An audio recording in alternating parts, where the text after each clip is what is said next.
तुम नहीं जानते जब बेटियों के घर उजड़ा करते हैं तो बाप के जिगर पे क्या गुजरा करती है। बाप बाप होता है। कितनी भी उम्र में बेटी घर उजड़ के बाप के घर आ जाए तो कभी बाप बेटी को धक्का देकर नहीं देता।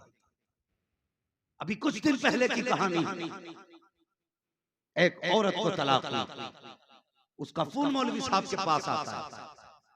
वो कहती है मौलाना दुआ करो अल्लाह मुझे मौत दे दे। ये दिन देखना था बेटियों को जिनके लिए हुजूर ने कहा मेरी बेटी मेरे जिगर का टुकड़ा है। आज वो बेटी मौत मांग रही है। हमारे समाज को सोचना होगा जन्नत तुझे कैसे मिलेगी। सोच और सोच कर मेरे हुजूर ने फरमाया था जिसने 3 बेटियों को पाल पोस के बड़ा कर दिया मोहम्मद उसे जन्नत की जमानत दे। आज वो बेटी मौत मांग रही है। क्यों? किसी को दोष बाद में देना। इस बेटी ने जो कहा कि दुआ कर मौलवी अल्लाह मुझे मौत दे दे, बताओ इसे बजरंगियों ने सताया था,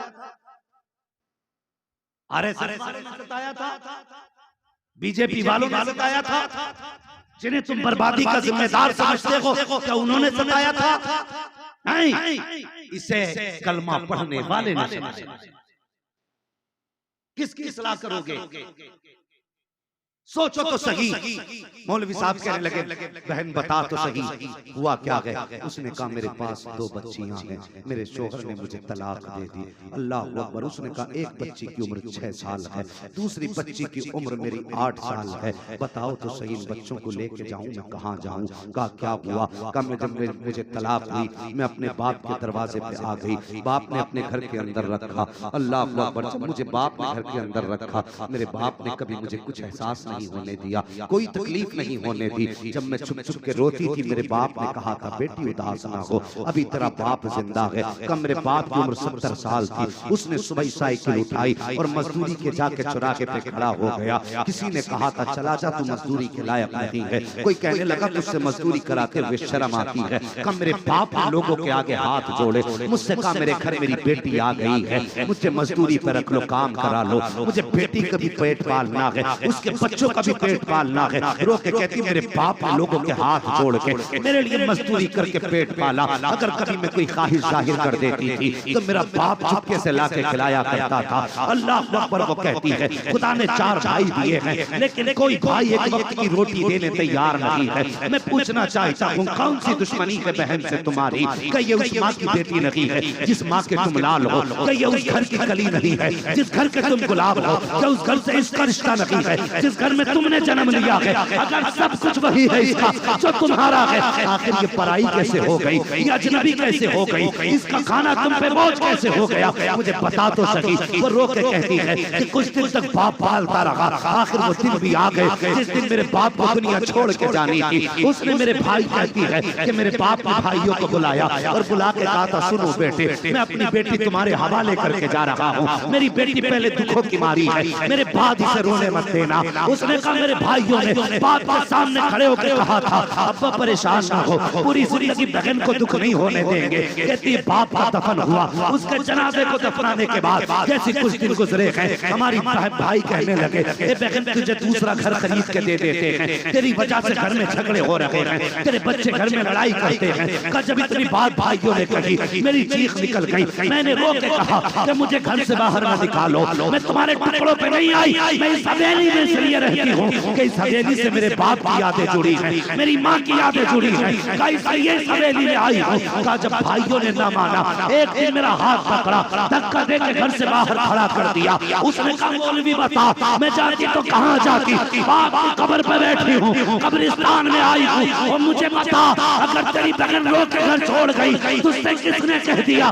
कि तुझे सबसे जन्नत दिलाएंगे? अगर जन्नत में जाना है मस्जिद बाद में जा, टूटा हुआ दिल बहन का पहले तोड़ दे। अगर बहन राजी हो गई तो खुदा भी राजी हो जाएगा, मदीने वाला मुस्तफा भी राजी हो जाएगा। ये हालात है हमारी कौम के। आज मसाइल ये नहीं है कि कौन कितना क्या कर रहा है, इस पे बहस की जाए। आज मसाइल ये हैं कि हमारी कौम किस रविश पे चल रही है, इस पे बहस की जाए। आज ये सोचने की जरूरत है कि हमें करना क्या है। खुदा के वास्ते कभी बेटी और बहनों का दिल न दुखाना, दिल मत दुखाना। और तुमसे गुजारिश है, किसी की बेटी को आसानी से बिला वजह तलाक ना दे। बात बात पे नमक ज्यादा हो गया तो हाथ पैर चलना, मिर्च तेज हो गई तो पिटाई शुरू। क्या हुआ भाई, नमक पसंद के खिलाफ तो क्या करेगा? का बस उठाया डंडा, शुरू हो गया। कोई है ऐसा जो ये सोचता हो कि मेरी बेटी दुखों में जिंदगी गुजारे? है कोई इतने बड़े मजमे में? हर बाप ये चाहता है कि मेरी बेटी जहां जाए सुकून की जिंदगी गुजारे। चाहता है कि नहीं हर कोई? बात समझ रहे हैं ना मेरी? मैं उर्दू बोल रहा हूं। हर बंदा ये चाहता है मेरी बेटी सुकून से जिंदगी गुजारे। तो याद रखो, और ये बात दिल की तख्ती पे लिख लो, दिल की तख्ती पे लिख लो। अगर तुम चाहते हो तुम्हारी बेटियां सुकून से रहें तो दूसरे की बेटियों को इज्जत दिया करो। अल्लाह तुम्हारी बेटियों को इज्जतें अता फरमाए। जिम्मेदारी आपकी है, जिम्मेदारी आपकी है कि आप दूसरों की बेटी को इज्जत दें। और एक खुराफात और बढ़ती जा रही है, जहेज की डिमांड बहुत हो रही है, कैश मांग रहे लोग, कैश। हाँ हजरत, वो अगर 4 दिन डॉक्टर के पास चला जाना और सिर्फ सुई लगानी आ जाए तो फिर 10 लाख से कम डिमांड नहीं है इसकी। वो बात अलग है, कई के इंजेक्शन से मार चुका है, आधा डॉक्टर है। नीम हकीम खतरे जान, नीम मुल्ला खतरे ईमान। आधा डॉक्टर जान के लिए खतरनाक है, आधा मौलवी ईमान के लिए खतरनाक। समझ रहे हैं ना मेरी बात? तो जरा सी चमक चमक आ गई तो बंदे की डिमांड बढ़ गई, वो 10 लाख मांगा। शर्म आनी चाहिए। गरीब की बेटियों को मरने पे मजबूर ना करो, मरने पे मजबूर ना करो। और एक बात कहूं, खुदा की कसम, शरीयत का जो कानून के 2 हिस्से बेटे के और 1 हिस्सा बेटी का, ये जो शरीयत का कानून है, बाप की जायदाद में जहां सबके हुकूक हैं तो बेटी का बेटे से आधा हिस्सा, जितना हिस्सा बेटे को मिले उसका आधा शरीयत ने बेटी का रखा है। मैं कहता हूं अगर लोग बेटियों को उनका हक देना शुरू कर देना तो लोग जहेज लेना बंद कर देंगे। हाँ, लोग जहेज लेना बंद कर देंगे। मकान में भी बेटी का हिस्सा है, खेत में भी बेटी का हिस्सा है, बिजनेस में भी बेटी का हिस्सा है, तेरे बैंक बैलेंस में भी बेटी का हिस्सा है। ये सब दे, फिर कोई जहेज लेने के लिए मुंह नहीं खोलेगा। खुदा की कसम, शरीयत ने इतना दे दिया है कि बेटी सुकून के साथ अपनी जिंदगी गुजार सके। लेकिन हम भी सोचते शादी कर ली, सब कुछ दे दिया और क्या। हाँ, और ये कौम, अल्लाह माफ करे, ये बारातों में मुंह से क्या क्या कहते, वो कुछ नहीं चाहिए हमें बारात में, बस खाने का ख्याल रख लेना बारात। ये बात कही जाती है ना गुलफाम भाई, कुछ नहीं चाहिए बस तवाज़ो कर देना बारात की। तेरे बाप ने ठेका ले लिया खाने का, कमा के रख दिया तूने, बारात का खिला देना। बता इस्लाम में तसव्वुर है बारात का, शान वाला दूल्हा अली है और शान वाली दुल्हन फातिमा है। बता कितने बराबर थे अली के साथ और कितना खाना चला मस्जिद नबी के पास, बताएगा कोई? इस्लाम में बारात का कोई तसव्वुर ही नहीं। और आज कितने लोग चलते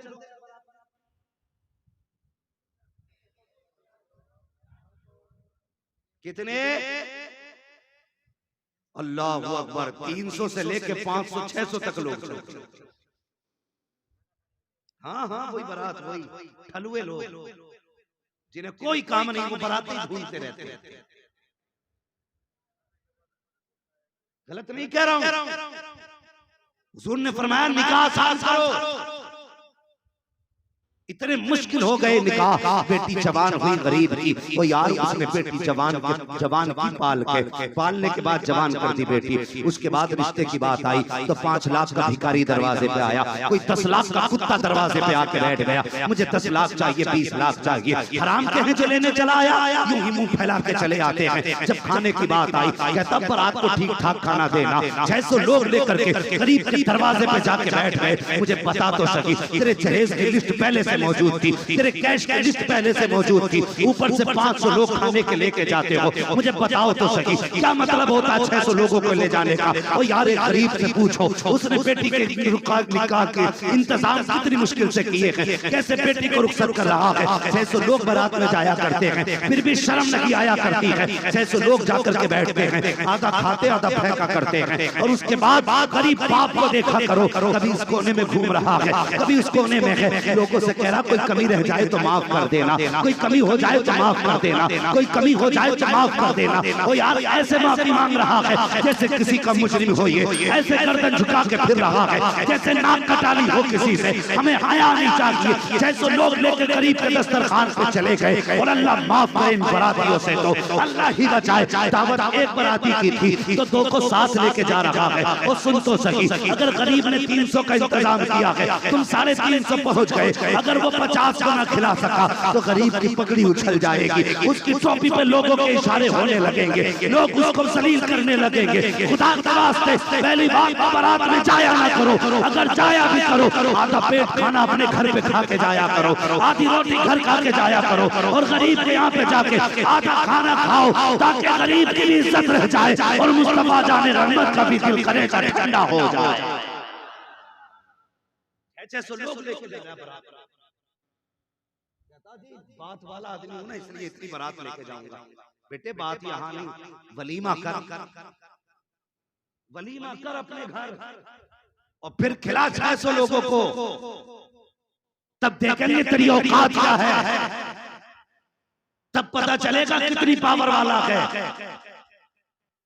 दूसरे के घर 600 लोग लेके गया, खाना अच्छा देना, और ये बारात वाले खाया, मुंह में खिलाल डाला और कहने लगे बाकी सब ठीक था, नमक तेज था।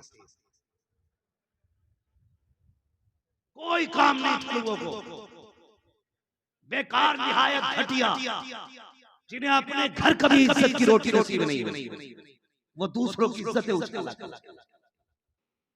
सब कुछ ठीक था, मिर्च वो कोई ऐब नहीं लेना, कहते ठीक था लेकिन पानी पिलाने वाला कोई नहीं। ऐब जरूर निकालते हो, उससे पूछ जिसने बेटी के खाने का इंतजाम किया, पूरी रात जाग के इसने ओवरनाइट ड्यूटी की है, इसलिए कि इज्जत से बेटी के हाथ पीले पी सके। इससे पूछ कहां से लाया था खाने का सामान। जिस दिन बेटी पैदा होती है बाप उस दिन घी खाना छोड़ देता है। जिस दिन बेटी पैदा हो जाती है उस दिन बाप नए कपड़े छोड़ देता है, सिर्फ इसी दिन के लिए कि ताकि बेटी को इज्जत से रुखसत कर सके। उसकी 20 साल की कमाई तुमने मुंह में तीली डाल के कितना कह के खराब कर दी। सब ठीक था, नमक ज्यादा था, सब ठीक था, मिर्च ज्यादा थी। अरे यार अगर कम रह गई थी नमक या मिर्च, या कच्चा रह गया था गोश्त, या खाने में कोई मजा कम था तो तेरा क्या चला जाता। अगर गरीब ने पूछा था खाना कैसा था तो कम से कम ये कह देता अल्हम्दुलिल्लाह खाना बहुत अच्छा था। तेरे 2 जुमले जबान से निकल जाते, गरीब का कलेजा ठंडा हो जाता। उधर अल्लाह तेरी बख्शिश के रास्ते तैयार फरमा। ठलुए लोग, जरूरत है इस बात पर बहस करने की। समाज बंद करो ये बरातों के नाटक, इज्जत से चंद लोग जाओ और शराफत से किसी की बेटी को अपने घर ले आओ। नहीं ला सकते, बुरा मत मानना, एक बात कहूं हजरत, कड़वी है लेकिन सच्ची बात है। हम 20 साल तक बेड इसलिए नहीं खरीदते कि बेटे की बारात में मिलने वाले। 20 साल तक सोफा इसलिए नहीं खरीदा कि बेटे को जहेज में मिले। 20 साल तक बर्तन नहीं लेकर आया खरीद कि बेटे को जहेज में मिलने वाले। इतने बड़े लालची हो गए हम कि बेटे की बारात पे और एक गरीब की बेटी के जहेज पे हम तकिया करे बैठे, और कम से कम इतना लेके तुमने गरीब को बख्शा होगा। तुमने तो जहेज और बैठ और दुनिया भर की नेमतें लेने के बाद भी गरीब को नहीं बख्शा। कितनी बड़ी नाइंसाफी की तुमने बेटी के साथ। जानते हो खुदा के रास्ते ये बिला वजह नहीं कह रहा हूं, आए दिन बेटियां सुसाइड कर रही हैं, और ये जो गैर मुस्लिमों के साथ बेटियां निकाह कर रही हैं, इसके जिम्मेदार ये हिंदू नहीं मुसलमान हैं। अगर तुमने निकाह आसान किए होते तो ये किसी गैर के बिस्तर पे नहीं थी। तुम्हारी वजह से गई है, तुम्हारी वजह से मुश्किल कर दिया हमने बेटियों का जीना। हाँ, जब तक बाप के घर थी तो अब्बा कहता था बेटी पराया धन है, यही कहा जाता ना, बेटी पराया। समझ रहे हैं ना मेरी बात? समझ रहे हैं तो बोलिए, मुझे डाउट होता है क्योंकि आपकी भाषा और है मेरी और है। समझ में आ रही है ना आपके? सब कहते हैं बेटी पराया, बोलिए बाप अल्लाह सलामत रखे, बेटी पराया धन है। बाप ने कहा बेटी पराया धन है। जब ससुराल गई तो ससुराल वालों ने कहा पराए घर से आई। किसने अपनाया बेटी? न बाप ने कहा ये बेटी का, न ससुराल वालों ने कहा ये तेरी। बाप कहता था पराया धन है चली जाए, ससुराल वाले कहते पराए घर से आई। आज बेटी पूछ रही है इसका घर कौन सा? कौन फैसला करेगा ये? बेटी का अपना घर कौन सा है? अगर इससे ससुराल में कब टूटा, प्लेट टूटी, नुकसान हुआ, तो डायरेक्ट सास बोलती है तेरे बाप ने दे दिया था। जबान को ताला लगा, होश के नाखून ले, कहीं ऐसा ना हो तेरी बात अल्लाह को नागवार गुजर जाए और अल्लाह तेरी जबान पे फालिश डाल दे। हाँ, जब ये कहा जाता है ना तेरे बाप ने दिया, तो फिर बेटी को बड़ा एहसास, तब रोती है बेटी। ससुराल वालों से कहती तुम्हारी मर्जी करे जूतों से मारो, लेकिन मेरे बाप को कभी गरीबी का ताना मत देना। तब रोती है बेटियां। और जिन घर में बेटियां रोया करती हैं उनमें बरकतें नहीं, अल्लाह की तरफ से आफतें आए। याद रखना मेरी बात, कोशिश करो किसी की बेटी घर में नहीं रोनी चाहिए, नहीं रोनी चाहिए। जरा सी बात बिगड़ जाती है। समझी समझते, समझी बोला, समझियों की नाक का झगड़ा हो गया किसी बात को लेकर के, तो फिर बेटी नहीं भेजी जाती कि मैं नहीं जाऊंगा, उसने ऐसे कहा कैसे? वही इधर से समझी कहता नहीं मेरी नाक उससे भी ऊंची है, तुम्हारे झगड़ों में पिसा कौन बेटी? एक बच्ची का फोन आया, हजरत दुआ करें 3 साल हो गए मैं घर नहीं जा पाई। मैंने कहा खैर तो है? उसने कहा कि हमारे बाप और हमारे ससुर का आपस का झगड़ा है, और इनके झगड़े की वजह से 3 साल से ज्यादा हो गए मैंने अभी तक अपना घर नहीं देखा। तुम्हारी नाक के झगड़े अजीब हो गए, तुम्हारी वजह से दूसरों की जिंदगी मुसीबत। कैसे झगड़े नाक के? कब मैं चला गया तो छोटा हो जाऊंगा, मैं चला गया तो छोटा हो जाऊंगा। दुनिया भर की बातें हमने की, वो प्यारे सुन तो सकी। मुस्तफा फरमाते हैं जिससे किसी का अपना नाराज हो वो मेरी महफिल में ना बैठा करे। अल्लाह अकबर। अगर किसी से अपना नाराज हो मुस्तफा बैठने की इजाजत नहीं देते। अगर तू अपनों को नाराज करके कब्र में चला जाएगा तो बता तुझे खुदा जन्नत में जाने की इजाजत कैसे दे सकता है? जो चागा उठा के खा लेगा। नौजवानों कोशिश करना किसी अपने को रूठने नहीं दें, किसी को नाराज नहीं होने देंगे। और रूठे हैं तो रूठो को मना लो, रूठो को, अल्लाह अकबर। लेकिन किसी को दिल ना तोड़ना। कई साल बेटियां गुजार देती हैं, कोई देखने वाला नहीं, कोई पूछने वाला नहीं। और मर्दों तुम्हारी मर्दानगी को सलाम करूं, जब जी चाहा गाली बोली और कहा निकल मेरे घर से। ये डायरेक्ट हमारी जबान के जुमले होते हैं, डायरेक्ट निकल मेरे घर से। क्यों निकल जाए? निकाह के बाद आई है, भाग के नहीं आई है। अभी निकाल दूंगा। क्यों निकालेगा? तेरा एहसान है इस पे?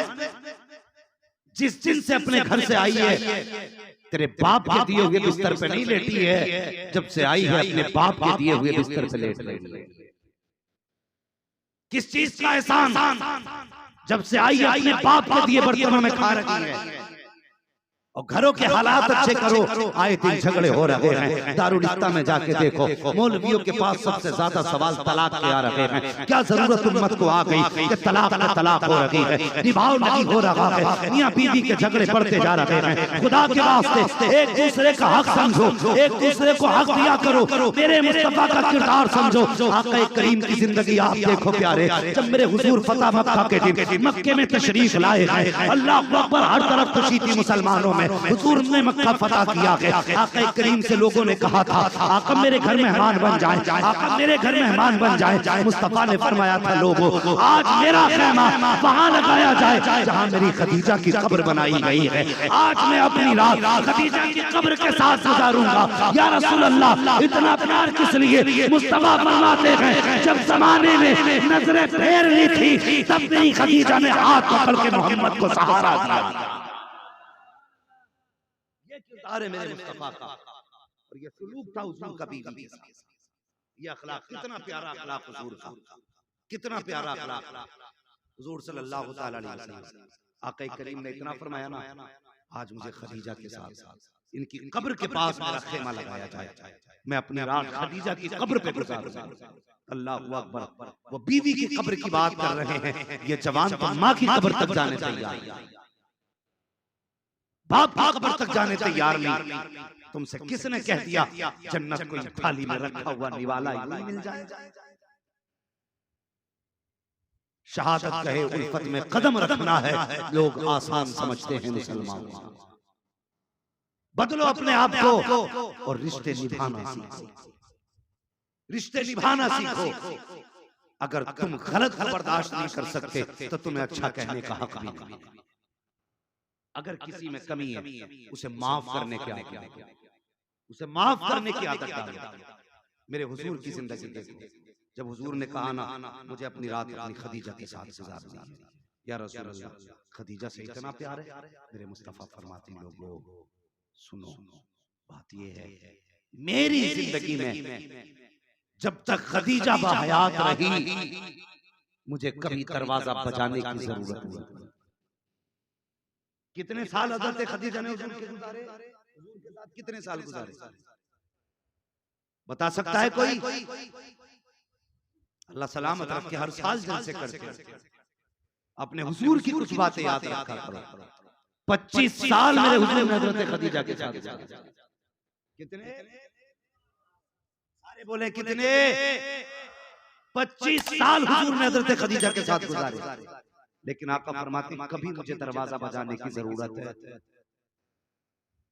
जरूरत नहीं पड़ी। 25 साल के पीरियड में आका फरमाते जब मैं कभी आता, फरमाते दरवाजे पे आता था फौरन दरवाजा खुल जाता था। मैंने एक दिन कहा खदीजा बता तो सही, मैं कभी खांसता नहीं, कभी आवाज नहीं देता, कभी दरवाजा नहीं बजाया, तुम्हें कैसे खबर हो गई मेरे आने की? हजरत खदीजा फरमाती है महबूब आप दरवाजे की बात कर रहे हो, आप पहले वाले चौक में होते हो, हुजूर आप तो उस चौराहे पे होते हो, नबूवत की खुशबू मेरे घर में आपसे पहले आ जाया। ये रिश्ते हुजूर के थे। और आका फरमाते एक दिन मैं घर में आया, सुने मेरी माँ बहनें भी सुने, तुम भी किसी के घर में आग ना लगाओ, तुम्हें भी दूसरा काम नहीं, जरा सी शोहरत से कमी हो गई डायरेक्ट कहती है तेरे घर में मुझे सुख ही नहीं मिला, जब से आई हूं मुसीबतों में ही। ना शुक्री ना कर, ना शुक्री के लिए बड़ा सख्त अज़ाब अल्लाह ने रखा है। ना शुक्री ना कर, शोहर घर में आया करे, थक के आया करे, तेरी जिम्मेदारी है। शोहर घर में आए सबसे पहले उसके पास आ, उसे सलाम कर, फिर उससे पूछ पानी पिएंगे या चाय पिएंगे, जो वो कहे वो पिला। खुदा की कसम मुस्कुरा के उसका चेहरा देख। आका फरमाते जब मियां बीवी एक दूसरे को मुस्कुरा के देखते हैं, अल्लाह दोनों के सारे गुनाहों को माफ फरमा दिया। मगर मुस्कुराने की बात छोड़ो साहब, हालात क्या है ये भी बता दूं हजरत, अगर बात ना गवार ना गुजरे बता दूं। तैयार हैं आप लोग? अगर तैयार हैं तो कह दें या रसूल अल्लाह। औरतों के हालात ये हैं, पूरा दिन मोहल्ले में बात करेंगे, कभी इसके घर, कभी उसके घर, कभी उसके घर। जब शाम को शोहर के आने का वक्त होगा तो बैठ जाएगी बच्चे को लेकर। उसे पता जब दरवाजे पे शोहर आ गया, बच्चे को मारना शुरू, दूसरी तरफ आटा लेके बैठ जाएगी। शोहर घर में घुसा, इधर बच्चा रो रहा है और इधर आटा गूंद रहा है, तो वो देख के कहता अब तक खाना नहीं बना। तो जनाब क्या कहती है कि सुबह से ही परेशान। हाँ, ये नहीं बताती मोहल्ले भर में घूमी है आज, अभी आए हैं आपके आगे। लेकिन शोहर को बेवकूफ बनाने के लिए बच्चे को मार के कहा बस इतना परेशान कर रहा है कि इससे फुर्सत नहीं मिली सुबह से। शोहर कहता ओहो कोई बात नहीं है, चलो तुम इसे छुपाओ, काम हम संभाल लेते हैं। कितनी मक्कारी औरतों के अंदर आ गई है। खुदा के वास्ते मुस्तफा के बेटी की कनीज बनने वाली बेटियों, जरा तुमसे भी गुजारिश है, शोहर घर में आया करे तो इसके आने से पहले चेहरे पे बारा ना बजाया करो, अपने चेहरे बिगाड़ा ना करो, घर के हालात सारे चेहरे पे न लाया करो। अगर घर में कोई हादसा भी हुआ है तो चेहरा सही करके बैठ जा। अल्लाह अकबर। जब शोहर घर में आए चेहरा बिगाड़ के न दे, मुस्कुरा के देख, तब तक उसकी उतरेगी अल्लाह गुनाह तेरे सारे माफ फरमा डाल। ये बेटियों की भी जिम्मेदारी। अल्लाह हमारे घरों के हालात मेरे हुजूर अल्लाह अकबर, सारी कायनात कुर्बान मेरे हुजूर की खिदमत में, सारी कायनात कुर्बान। एक दिन हुजूर फरमाते हैं मैं आया ना बाहर से तो लोगों ने मुझे पत्थर से मारा था। हुजूर फरमाते मैं घर में आया ना तो मेरी खदीजा ने दरवाजा खोला और दरवाजा खोल के कहने लगी लगता है आज भी दुश्मनों ने सताया है। ये कह के आका फरमाते खदीजा आगे बढ़ी, मेरा हाथ पकड़ा, बिस्तर पे बैठाया, मेरे चेहरे का खून साफ किया और मेरे चेहरे की मिट्टी साफ की। उसके बाद हुजूर फरमाते मुझे बैठाया और कहते खदीजा एक खजूर का प्याला लाई और एक दूध का प्याला लाई। आका फरमाते हैं खदीजा मेरे मुंह में खजूर देती जाती और फिर दूध के प्याले का दूध का घूंट पिलाती। आका फरमाते हैं जब कुछ खजूरें रह गई मैंने खदीजा का हाथ पकड़ा। सुने बीवियों के रिश्ते शोहरों के साथ कैसे होने चाहिए। आका फरमाते हैं जब खदीजा ने आखिरी खजूरें कुछ रह गई मेरे मुंह में खजूर दी, मैंने हाथ पकड़ लिया, मैंने कहा खदीजा मैंने तो खा लिया है, तूने कब से नहीं खाया है। अल्लाह अकबर इतना कहा। आका फरमाते मेरे खदीजा की आंख में आंसू आ गए, रो के कहने लगी महबूब अगर भूख की वजह से हमें कुछ हुआ तो सिर्फ हमारा नुकसान होगा, अगर आपको कुछ हुआ तो सिर्फ आपका नहीं बल्कि पूरी कायनात का नुकसान होगा। हुजूर हमें नुकसान हो जाए ये गवारा तो हो सकता है, आपको नुकसान हो जाए ये गवारा नहीं हो सकता। या रसूल अल्लाह वजह ये है कि हमारे जैसे तो हजारों आ सकते हैं लेकिन आपके जैसा जमाने में कोई दूसरा नहीं आ सकता। ये शोहरों से बीवियों की मोहब्बत होनी चाहिए। जब रिश्ते ऐसे होंगे खुदा की कसम घर तुम्हारे होंगे, रहमतें खुदा की करेंगे। हालात बेहतर करो, लेकिन आज जाओ मार्केट में सबसे ज्यादा मुसलमानों की बेटियां मिली, हाँ मर्दों से ज्यादा औरतें, और वो मर्द बेगैरत हैं जो अपनी बीवियों से कहते हैं जा मार्केट जाके खुद सौदा ले आ। औरतें बाजार के लिए नहीं, तू है बाजार के लिए। तू सट्टा खेले, तू जुआ खेले, तेरे लिए जुए का टाइम तो है, घर का सामान खरीदने का नहीं। सबसे बेगैरत वो मर्द है जो अपनी बीवी को बाजार में। हुजूर ने फरमाया दुनिया में सबसे बुरी जगह बाजार है और सबसे अच्छी जगह मस्जिद है। कौन सी जगह है सबसे अच्छी?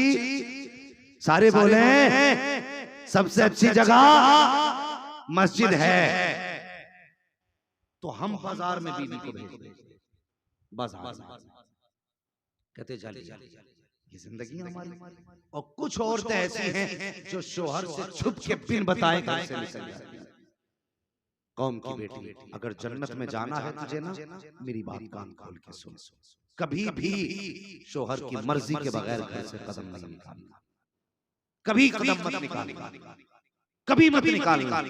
अगर तुमने बेटियों को ये तालीम दे दी कि बेटी मर जाना, कभी पर्दे के खिलाफ कदम मत उठाना, खुदा की कसम अमल बेटी करेगी, जन्नत के रास्ते तुम्हारे लिए खोल देगी।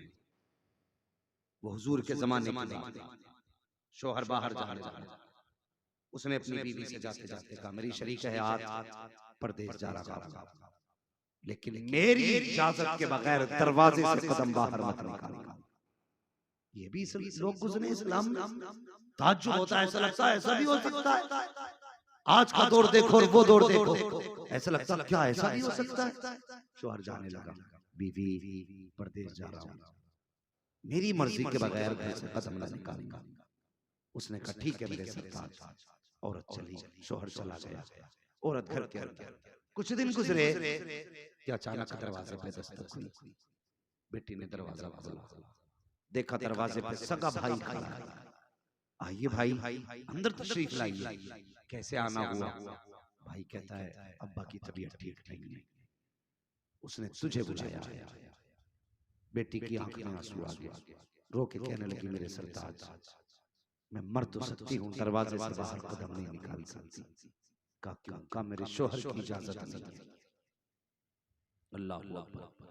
भाई ने इतना सुना, गर्दन झुका के चला गया। बाप की नजरें दरवाजे पे टिकी थी। बाप को बेटियां बड़ी प्यारी होती हैं। दरवाजे पे बेटी का इंतजार था बाप को। देखा बेटा खाली आ रहा है, पूछा बेटी को नहीं लाया? कहा उसने आने से इनकार कर दिया। कहा क्या कहा? कहा उसने कहा मेरे शोहर की इजाजत नहीं है। उस वक्त फोन तो नहीं था जो उठाया कान पे लगा के पूछ लिया भाई आया बुलाने के लिए, क्या राय है? नहीं पूछ सकते थे। उसने कहा शोहर की इजाजत नहीं। अगले दिन तबीयत ज्यादा सीरियस हुई।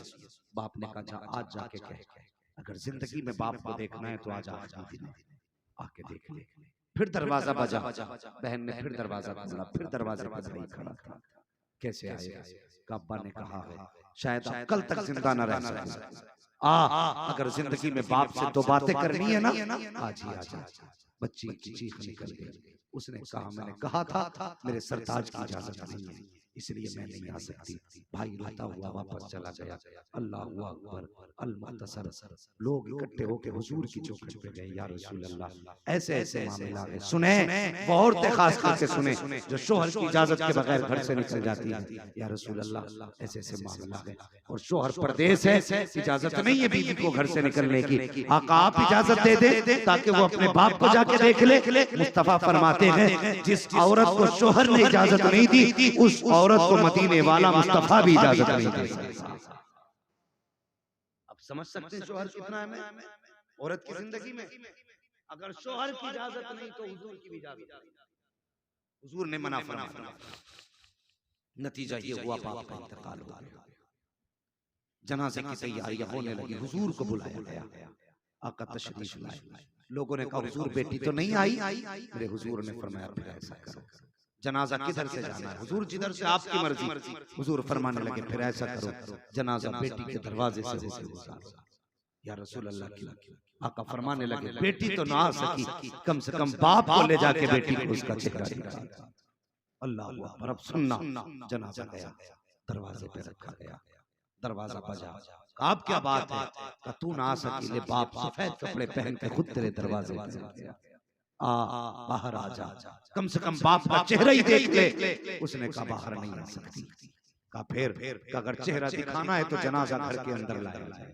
अल्लाह अकबर। बेटी के घर के अंदर जनाजा दाखिल किया गया। अब जरा सुनना प्यारे, जैसी जनाजा आया है बेटी पैरों की तरफ बैठ जाती है, बाप के तलवे चूमती है, बाप का चेहरा देखा, आसमान की तरफ निगाह उठा के कहती है ए मेरे खुदा तू जानता है ना इससे मेरा दूर का रिश्ता नहीं है, ये सिर्फ खानदान का रिश्ता नहीं है, ये मेरे कोई दूर का रिश्तेदार नहीं है। ये जो कफन में लेटा ये मेरा बाप लेटा है, जिसने सफेद जोड़ा पहन रखा है ये मेरा बाप है, जो मसहरी पे लेटा है ये मेरा मेरा बाप है, ये रब को जानता है, अब ये वापस नहीं आने वाला। लेकिन सुन, जब ये जिंदा था तो मुझे बुलाता रहा, मैंने तेरे महबूब की शरीयत बचाने के लिए घर से बाहर कदम नहीं निकाला है। ए मेरे मालिक, मेरे बाप ने मुझे कई बार बुलाया, लेकिन मैंने इसलिए कदम न निकाला ताकि मेरे बाप मेरे मुस्तफा की शरीयत में कोई आंच ना आ सके। ए मेरे मालिक, मैंने मुस्तफा की रजा के लिए बाप का दीदार छोड़ दिया है।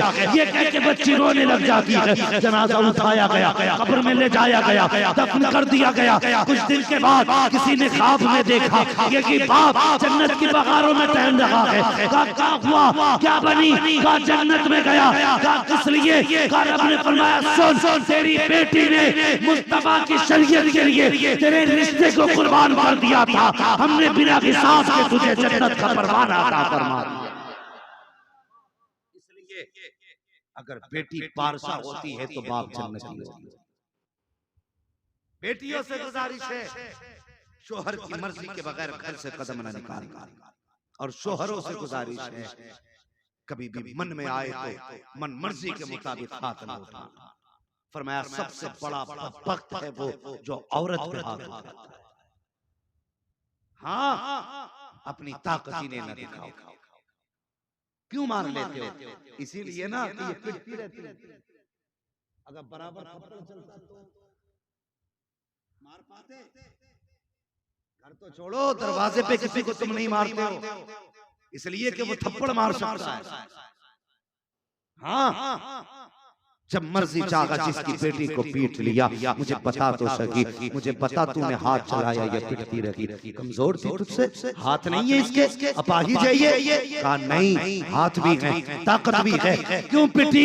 ये भी तो मार सकती थी। कभी सोचा तूने? खुदा की कसम, तूने जो भी किया ये बर्दाश्त करती रखी। कमजोरी की वजह से नहीं, बाप की पगड़ी की वजह से बर्दाश्त करती रही, बाप के सफेद बालों की वजह से बर्दाश्त करती रही। इसलिए कि जब ये घर से चली थी तो इसके बाप ने कहा था, बेटे मर जाना लेकिन मेरी पगड़ी पे आंच मत आने देना, अपनी जान को दे देना, मेरी इज्जत की हिफाजत करना।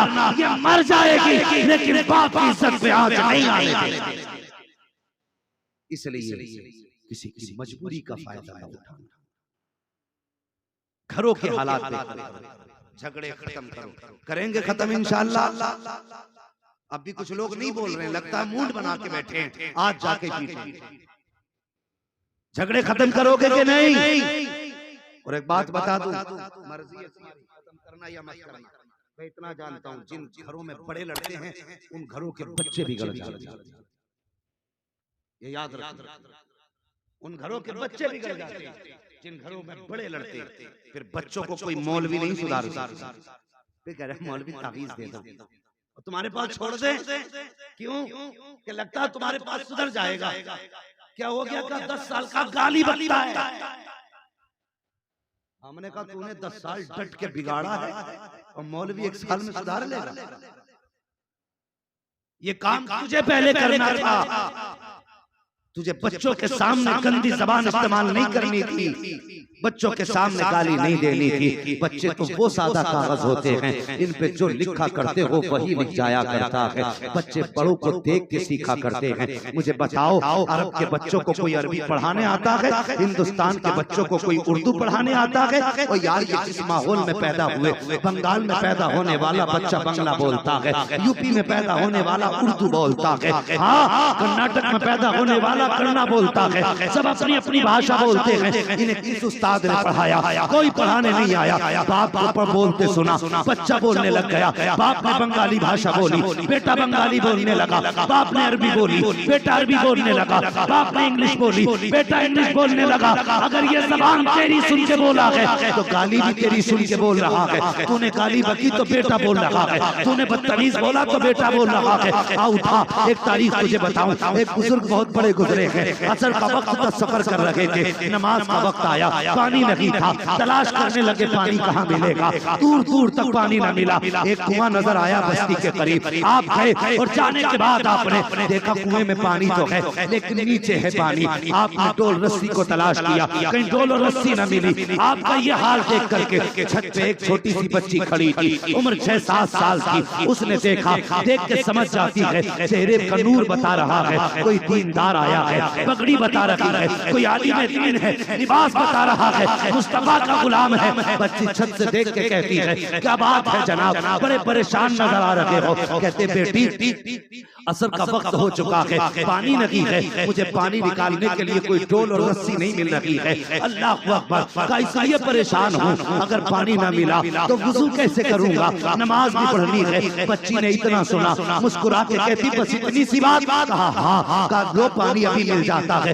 ये कह के बच्ची छत के किनारे के करीब आई है। आने के बाद बच्ची ने कुएं की तरफ मुंह किया है, और यार कुछ पड़ा नहीं बल्कि थूक दिया कुएं की तरफ। जैसे थूकना था, अभी थूक पानी में नहीं गया, पानी उछल के कुएं के किनारे तक आके खड़ा हो जाता।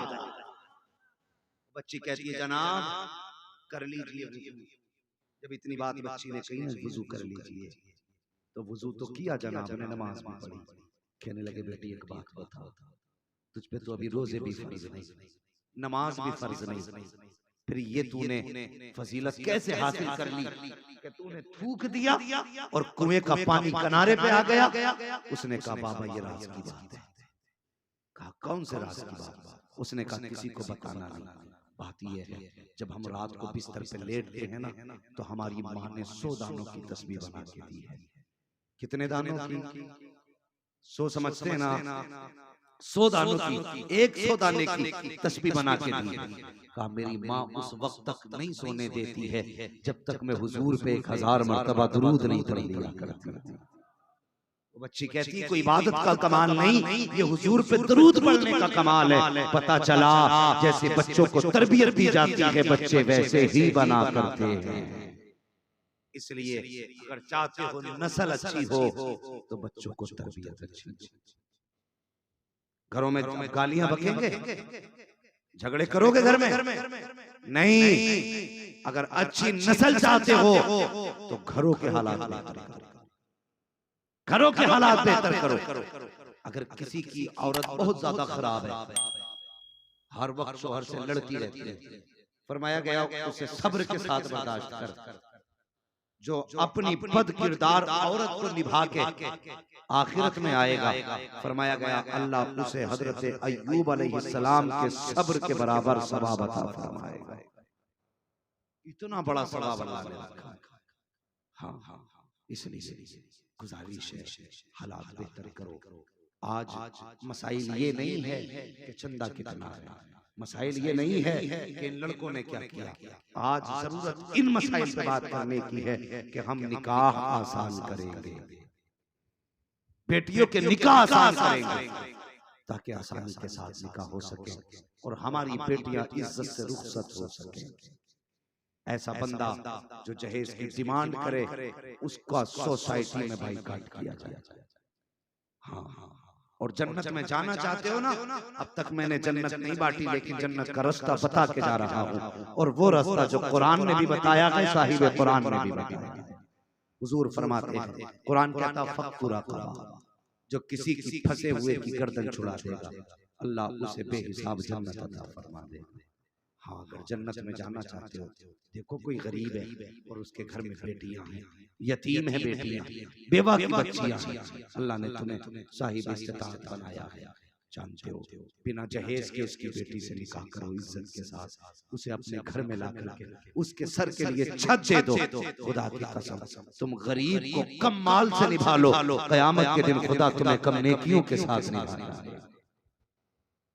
ये जन्नत में जाने के आसान तरीके हैं। कोशिश करें हालात बेहतर करें। हुजूर की जो तालीमात है हम उन पे अमल करने की कोशिश करें और निकाहों को आसान करें। किसी की बेटी को रोने पे मजबूर न करें, किसी को जहेज के लिए सताएं ना, किसी को जहेज के लिए रुलाएं ना। अगर कोई बाप अपनी बेटी को मर्जी से जो जहेज देता है वो उसकी मर्जी है, सारी जायदाद उठा के दे दे, लेकिन आप डिमांड नहीं करेंगे, मांगेंगे नहीं। अगर तुमने मांगा तो वो जहेज नहीं, जहन्नम का ईंधन है जो तुम्हारे घर में आया। तेरे घर की रौनक नहीं, अल्लाह का अज़ाब आया है तेरे घर के अंदर। अब तू कभी सुख से चैन से जिंदगी नहीं गुजार पाएगा, कभी नहीं गुजार पाएगा। जो लोग समझते हैं चैन से जिंदगी गुजारने का एक सबब दौलत होती है, वो गलत है। सुकून तब मिलता है जब खुदा देता है। पता चला कि अमीर गोलियां खा के सोते तब भी नींद नहीं आती, गरीब जहां लेट जाते हैं वहीं नींद आ जाती है। इसकी वजह क्या है? इसकी वजह यह है कि फुटपाथ पे सो जाते हैं अखबार बिछाकर मजदूर, कभी नींद की गोली नहीं। इसलिए कि मजदूर के दिल को खुदा ने सुकून बख्शा है और अमीर के दिल को सुकून नहीं है। दौलत होते हुए नहीं सो पाता। सुकून खुदा की तरफ से होता है, दौलत की तरफ से। इसलिए काम ऐसे करें जिससे अल्लाह दुनिया में भी सुकून अता फरमाए, आखिरत में भी सुकून अता फरमाए। और मरो ना मरो तो अपने बेटों को तो देते ही हो जायदाद, कम से कम बेटी को घर में एक कमरा जरूर दे, ताकि तुम्हारे बेटी तुम्हारे घर पे आए तो उनकी भाभियां उन्हें घर से न निकालें। अगर घर से निकालेंगी तो एक कमरा अगर तुम बेटी को देके चले जाए तो पूरी जिंदगी अपना हक समझ के बेटी उसमें आती है। वरना याद रखना, अगर तुम्हारी वजह से बेटी रोई तो अल्लाह कब्र में करवट लेने तक की जगह नहीं देगा, करवट लेने तक की जगह नहीं देगा।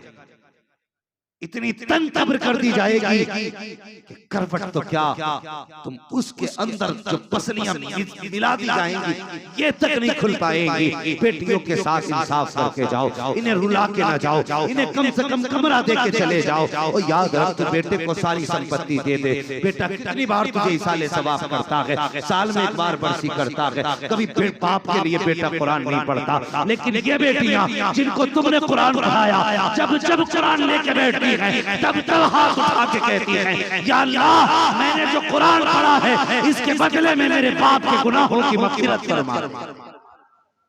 ये बेटियों के साथ इंसाफ करो, इनके साथ ज्यादती ना करो। और बापों तुमसे भी गुजारिश है, हाँ तुम ये मत समझना सारे हक तुम्हारे बेटों पे ही है, तुम पे भी बेटों का हक है। जहां बेटों से बाप के बारे में हिसाब होगा, वहां बाप से बेटों के बारे में हिसाब होगा।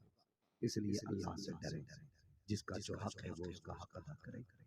बात बात के लिए किसी का दिल न दुखाएं, किसी को तकलीफ न दें। आज घर घर में झगड़े हैं, भाई भाई से नाराज है, हुजूर को कैसे मुंह दिखाओगे मुझे भी बता दो। किसी का भाई नाराज है, सुबह उठा उसे मना लेना, राजी कर लेना। बात नाक की आ जाए, कोई कहे तुझे शर्म नहीं आई, बड़ा बेगैरत है, पहले आके सलाम किया, कह देना मैं गैरत को देखूं या मदीने वाले की मोहब्बत को देखूं। मेरे हुजूर ने कहा है जो रूठे भाई को पहले सलाम करता है अल्लाह उसे जन्नती बना देता है। तो सबसे पहले हम अपनों को राजी करें, भाई भाई के झगड़े खत्म करो, बाप बेटे की नाराजगियां खत्म करो, खानदान खानदान के झगड़े खत्म करो। सिर्फ एक रस्सी थाम लो, वो रस्सी मेरे महबूब मुस्तफा जाने रहमत की मोहब्बत की रस्सी है। सारे इस रस्सी में बन जाओ और दुनिया को बता दो कि मोहम्मद से वफा तूने तो हम तेरे हैं। ये जहां चीज है क्या लो कलम दे हैं, या अय्युहल्लज़ीना आमनु दुखुलू फिस्सिल्मि काफ़ा, ए ईमान वालो पूरे पूरे इस्लाम में दाखिल हो जाओ। ये मतलब है दुरंगी छोड़ दे रंग हो जा, सरासर मौम हो जा, या फिर सरासर संग हो जा। हमें हुजूर से मोहब्बत करनी है। नौजवानों अल्लाह तुम्हें सलामत रखे। इतनी रात को आए बैठे हो, इतनी रात तक तुमने हुजूर की बातें सुनी है। अल्लाह सबको मुस्तफा जाने रहमत का सच्चा इश्क अता फरमाए, हुजूर का सच्चा प्यार अता फरमाए, और इसी तरह हमें हुजूर की बातों में जिंदगी गुजारने की तौफीक अता फरमाए। जो लोग नहीं आए हैं यकीनन या तो वो सो रहे होंगे या मोबाइल चला रहे हैं, दो ही काम कर रहे हैं, या तो सो रहे होंगे या मोबाइल चला रहे होंगे। सो के भी रात गुजरनी है, मोबाइल चला के भी रात गुजरनी है। नसीब वाले हैं जिन्होंने रात मुस्तफा की महफिल में बैठ कर गुजारा। अल्लाह क़यामत में पूछेगा बता उस रात कहाँ था।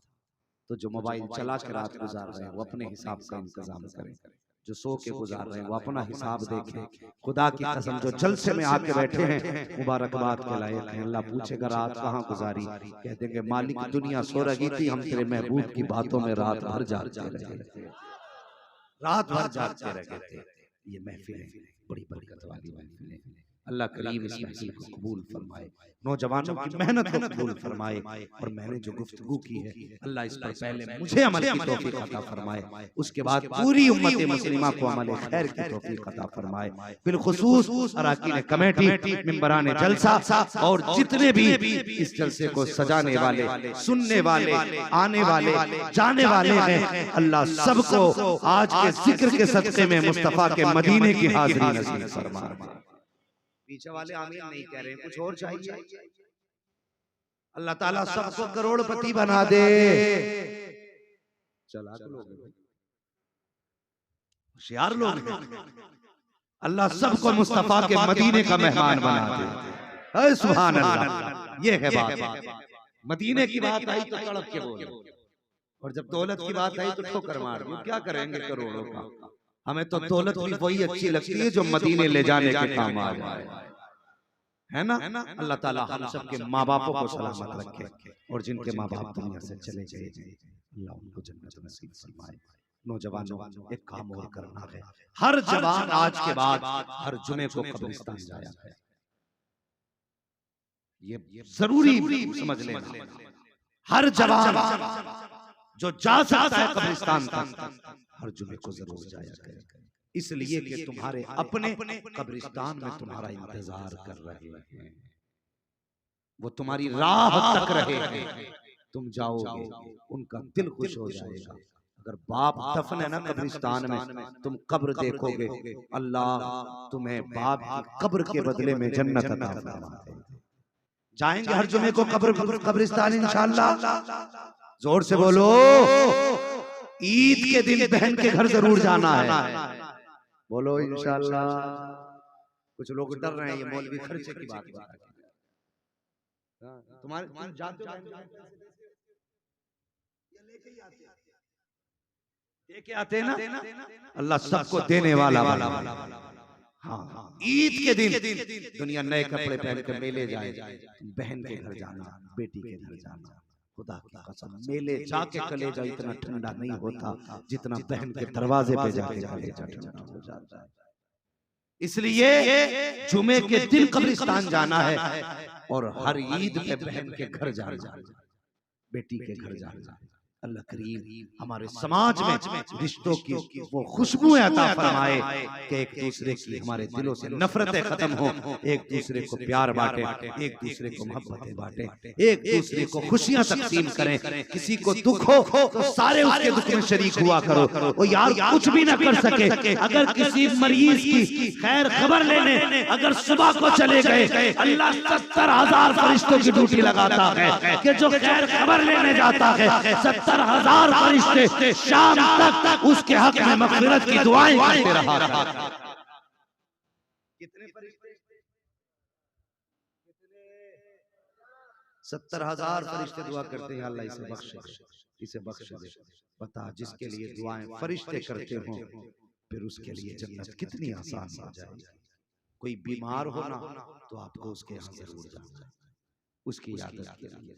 कुछ लोग ऐसा भी करते, माफ करना, हंसाना मकसूद नहीं है, बताना मकसद है। ऐसा भी करते हैं, कुछ लोगों को पता हो प्रधान बीमार है, मुखिया बीमार है, चाय जरूर मिलेगी तो 3 बार देखने के लिए जा रहा चाय के चक्कर में। ऐसा ना करना, बोझ ना बनना किसी पर। जाना, खैरियत मालूम करना और वापस आ जाना, ताकि अल्लाह तुम्हारे पीछे 70,000 फरिश्तों की ड्यूटी लगा दे। इसलिए जाना जरूर है। एक बात और अपने समाज से कह जाऊं, आखिरी बात है, बस दिल मजबूत करके इसे भी बर्दाश्त कर लेना। अगर तुम्हारे अपने मुसीबत में घिरे हो तो अपने पैसे को संभाल के मत रखना, अपने पैसों को उनसे बचा के मत रखना। इसलिए कि पैसा मेहनत से हासिल किया जा सकता है, लेकिन रिश्ते मेहनत से हासिल, जोर से रिश्ते मेहनत से हासिल नहीं किए जाते। और अमीर बनने का तरीका यही है, अगर तुम्हारा अपना मुसीबत में हो तो दौलत उस पे लुटा दो, खुदा इतना देगा कि तेरी सास पुश्तों का भला करेंगे। ये काम भी इंशाअल्लाह। बड़े बड़े मक्कार लोग, पता चले बहन अस्पताल में है या अपने आला अस्पताल में है, मोबाइल बंद कर, सील गाड़ी लगा देता मोबाइल ताकि फोन ना आ जाए। हाँ मुझे भी पता फ्लाइट मोड बोलते हैं उसको, लेकिन मैंने कहा मुझे अच्छा लगा। मैं कहता हूँ लोग चिलगाड़ी लगा देते ताकि किसी का फोन ना आए, अगर कर दिया फोन तो बच्चे से उठवाते, बेटे क्या आपको घर पे नहीं? वो फोन उठा के कहता अब्बा घर पे नहीं। ये झूठ, और उठा भी लिया खुद ने। कहता क्या बात है? कहा भाई हॉस्पिटल में हूँ, 10,000 की जरूरत थी, बस डॉक्टर ने कहा है 10,000 चाहिए, ब्लड चढ़ेगा। कहता ओ अब मांगे हैं, कल बताती तो दे देता, अभी फला आया था लेके चला गया, अब तो देने के लिए कुछ भी नहीं है। बेवकूफ हैं वो लोग जो ये समझते हैं बहन को देने से कम होता है, बहन के मांगने से कमी आती है। खुदा की कसम बहनों को और अपनों को देने से कम नहीं होता है, बल्कि अगर रिस्क में बरकत ना हो, रिस्क में तंगी आ गई हो, रोटियों के लाले पड़ गए हो, किसी से ताबीज मत लेना, किसी के पास मत जाना, बस इतना करना, अपनों को बुलाना, दावत करना, दस्तरखान पर बैठाना, हाथ खुल के आएंगे, रहमत खुदा की उतरने लगेगी। इंशाअल्लाह, जोर से कह दो इंशाअल्लाह। हाँ अगर ये कहना हो मौलवी बड़ी कड़वी बातें करके गया तो जितना मारना अलाउद्दीन भाई को मारना, इन्होंने ही बुलाया। हाँ और अगर ये पिटते पिटते थक जाए तो कमेटी पकड़ लेगा। मगर याद रखना जितनी बातें मैंने कही हैं तुम्हें धोखा देने के लिए नहीं, बेवकूफ बनाने के लिए नहीं। मैं 10 मिनट में तुमसे नारे लगवाता, वाह वाह करके चला जाता, मुझे भी आती है ये बातें। बस मैं ये सोच के आया तुम्हारा भी एक मिनट कीमती है, मेरा भी एक मिनट कीमती है। इस वक्त में जो तुमने रात गुजारी है न जाग के, इसमें हुजूर की बातें भी हुई हैं, उनके दीन की बातें हुई हैं, सिर्फ इसलिए ताकि अल्लाह जिक्र की बरकत से हम सबको अमल की तौफीक अता फरमा दे। जोर से कह दो। और जिन जिन लोगों ने दुआओं के लिए कहा है मौला करीम उनकी जायज़ मुरादों को पूरा फरमा दे। या अय्युहल्लज़ीना आमनु दुखुलू फिस्सिल्मी काफ़ा, ए ईमान वालो इस्लाम में पूरे पूरे दाखिल हो जाओ। इस्लाम में पूरे पूरे दाखिल होने का मतलब ये है, ऐसा नहीं होना चाहिए निकाह का मौका है और डीजे बज रहे हैं, निकाह सुन्नत है गाने बज रहे हैं, निकाह सुन्नत है तमाशे हो रहे हैं। नहीं मुसलमानों, नौजवानों अहद कर लो, दुनिया को बता दो हम हुजूर के हैं और निकाह भी सुन्नत हुजूर की है, तो घर हमारा होगा, बातें मदीने वाले मुस्तफा की होनी चाहिए। बोलो इंशाअल्लाह। कुछ कह रहे भाई जान? हाँ तो शादी पे भी हुजूर की बातें होनी चाहिए। गाने गाने और मौलवियों की जिम्मेदारी है जो शादी में गाने बजाए, ना उसके यहाँ दावत में जाए, ना उसके जनाजे में जाए। हम नहीं देखिए कैसे बजा रहे हैं। हाँ समाज वाले, और जिम्मेदारी अगर ना रोके कोई, बाइकाट करो यार, कैसे हुजूर से मोहब्बत है? कहो निकाह हुजूर की सुन्नत है, बंद कर गाने।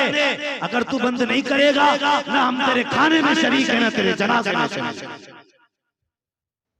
बंद करो तमाशे। निकाह बेटे का होगा तो बातें मदीने वाले ये कर और फिर मर।